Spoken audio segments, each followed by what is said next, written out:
Assalamualaikum warahmatullahi wabarakatuh. Saya di sini akan menjelaskan peraturan lingkungan hidup di Indonesia dengan mata kuliah Halal dan Green Logistik dengan dosen pengampu Dr. Insinyur Agus Purnomo dengan saya sendiri Silvano Cahyadi Bintaro dari kelas D4 Logistik 4E. Saya di sini akan menjelaskan beberapa peraturan-peraturan undang-undang perindustrian. Yang pertama, Undang-Undang Nomor 5 Tahun 1994 tentang Perindustrian, Undang-Undang Perindustrian. Perusahaan industri mempunyai kewajiban dalam upaya pencegahan timbulnya kerusakan dan pencemaran terhadap lingkungan hidup sebagaimana telah diatur dalam pasal 21 Undang-Undang Perindustrian yang berbunyi. 1.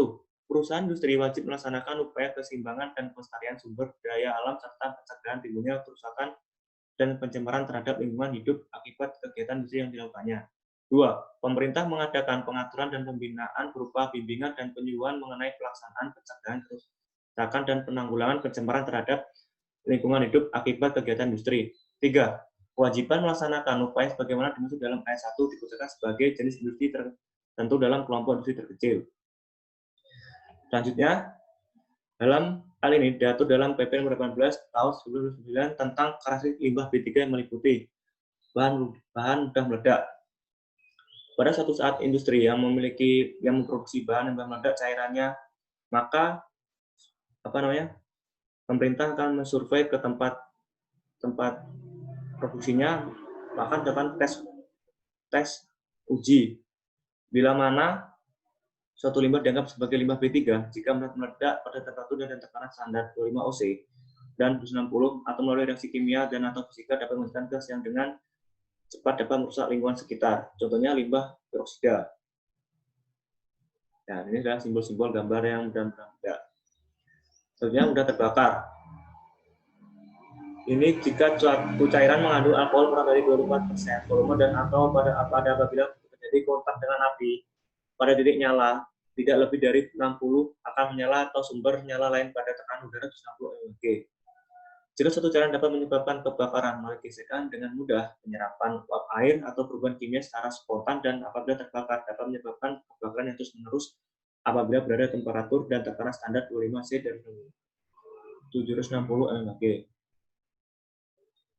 Korosif. Suatu limbah dianggap memiliki karakteristik korosif jika asam memiliki pH sama dengan atau kurang dari 2 dan basa dengan nilai pH sama dengan di atas 12,5. Dapat menyebabkan iritasi pada kulit dan dapat menyebabkan baja berkarat, contohnya seperti lempengan besi atau baja dapat berkarat karena api mobil. Sodium hidroksida bekas dan larutan etching.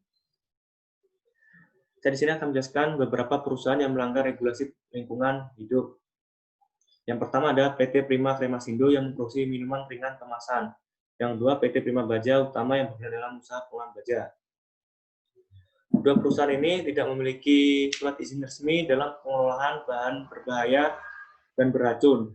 Jadi misalnya B3, karena dua perusahaan ini tidak memiliki izin resmi, tidak memiliki cara untuk mengolah yang tepat limbah tersebut, sehingga limbah tersebut dibuang di sungai dan mencemarkan air dan limbah sekitar, sehingga merasakan masyarakat. Sehingga oleh karena itu pemerintah telah menyegel perusahaan tersebut dan tidak boleh beroperasi lagi karena sangat berbahaya limbah-limbahnya, tidak ada pengontrol, tidak ada izin resmi. Oleh karena itu sekarang alat produksinya disita oleh pemerintah dan disegel dan alat itu dibakar dan sekarang kena denda.